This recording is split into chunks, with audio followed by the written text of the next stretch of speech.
यही इन्होंने बताया कि जो सुंदर बच्चियां हैं उनसे इसको नफरत सी है।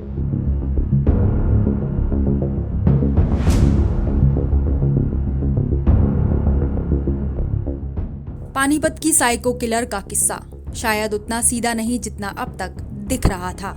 एक के बाद एक परतें खुल रही हैं और शक की सुई अब कई रहस्यमयी मौतों पर जाकर टिक गई है। क्या ये सिर्फ एक वारदात का मामला है या फिर हर मोड़ पर छुपा है कोई खतरनाक राज? कौन है पानीपत की साइको किलर पूनम, जिसकी परछाई से पुलिस तक सहम गई?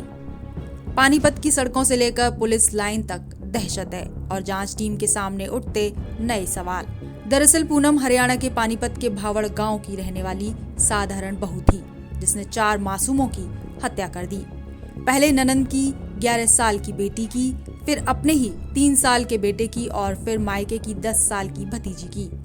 लेकिन इन हत्याओं के राज तब खुले जब 1 दिसंबर को अपनी भतीजी विधि की पानी में डुबोकर हत्या कर दी। पूनम बहुत ही सीधी सादी थी। अचानक से की गई हत्याओं से पुलिस तक हैरान है। एक तरफ पुलिस को अजीब लगा कि एक सीधी सादी महिला कैसे मासूमों की हत्या कर सकती है, वहीं सच खुला तो रोंगटे खड़े कर देने वाली कहानी सामने आई। जो रिश्ते में सच्ची लगती है उसको इसमें गिरफ्तार किया है। वजह जो उसकी हत्या करने की है, जोर से कल से पूछताछ जो हम डिटेल में की है, यही इन्होंने बताया कि जो सुंदर बच्चियां हैं उनसे इसको नफरत सी है। इसने पहले और भी कई खुलासे हुए हैं।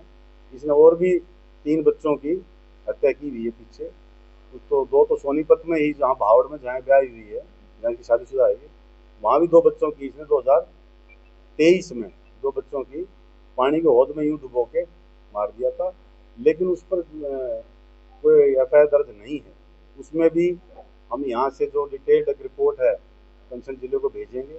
उसमें जो भी लीगल कार्रवाई बनेगी वो वहाँ करवाएंगे। पुलिस ने जब साइको किलर पूनम के परिवार वालों से पूछताछ की तो उन्होंने बताया कि पूनम 2023 तक बहुत शांत स्वभाव की थी, लेकिन धीरे धीरे उसमें बदलाव आने लगे। उसके जेठ ने बताया कि कई बार लगती कि उसकी आंखों में किसी और के भाव उतर आए हो। पूछने पर कहती सबका नाश कर दूंगी। पूनम की नवीन से 2019 में शादी हुई थी। नवीन को भी वह कभी भी मानसिक रोगी नहीं लगी। बच्चों की हत्याओं में तंत्र का भी सहारा नहीं लिया। इन हत्याओं के पर्दाफाश के बाद गांव वाले भी यकीन नहीं कर पा रहे कि पूनम ही किलर है। क्या था पूरा मामला? 1 दिसंबर को पूनम के घर में शादी थी। शादी समारोह में सभी नाच गा रहे थे, पर पूनम कोने में बैठी थी और अंदर ही अंदर विधि को मारने की प्लानिंग कर रही थी। विधि जेठानी की बेटी, जो खूबसूरत के साथ चंचल भी थी। शायद यही बात पूनम को बेचैन कर रही थी।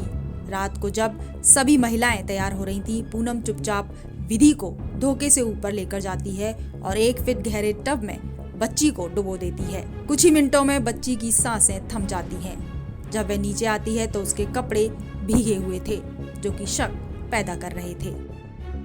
जब पूछताछ की गई तो परतें दर परतें खुलती गईं और पूरा सच सामने आ गया। उसने इससे पहले 3 और हत्याएं भी की थीं। इशिका, ननंद की बेटी की बोहड़ गांव 2023 में हत्या की। शुभम, खुद का बेटा 2023 में हत्या की। जिया, मायके की भतीजे 2025 में हत्या की। विधि, जेठानी की बेटी 1 दिसंबर 2025 में हत्या की। पूनम ने इन सभी को पानी में डुबोकर मार डाला। जब पुलिस ने वजह जानी तो उसने बताया कि मुझे सुंदर बच्चे पसंद नहीं है। मुझे गुस्सा आता है, पड़ोस के युवक की आत्मा मुझसे हत्या करा देती है, जिससे मेरा दिल शांत हो जाता है। उसने पुलिस के सामने अपना जुर्म स्वीकार कर लिया है। बता दे, पूनम की इस तरह हत्या करने पर परिवार वालों ने तो मानसिक रोगी बताया ही, वहीं एसपी भूपेंद्र सिंह ने भी मानसिक स्थिति का मेडिकल कराया है। पूनम का हत्या के बाद शांत होना, फिर मुस्कुराना या सामान्य व्यवहार करना एक क्लिनिकल पैटर्न बताता है। बहरहाल बच्चों की हत्याओं के बाद परिवार टूट गया है। पूनम के पति नवीन ने कहा कि मेरे बच्चे को मारने के बाद मेरी तो दुनिया ही उजड़ गई। जिस तरह से उसने बच्चों को तड़पा तड़पा कर मारा है, उसी तरह पूनम को भी सजा मिलनी चाहिए। इतने सारे तथ्य सामने आने के बाद अब देखने वाली बात यह होगी कि इस मामले में पुलिस आगे क्या कदम उठाती है। Bureau report, Punjab Kesari TV. हमसे जुड़े रहने के लिए हमारे YouTube चैनल को सब्सक्राइब करें और नई वीडियो की नोटिफिकेशन के लिए बेल आइकॉन को दबाएं।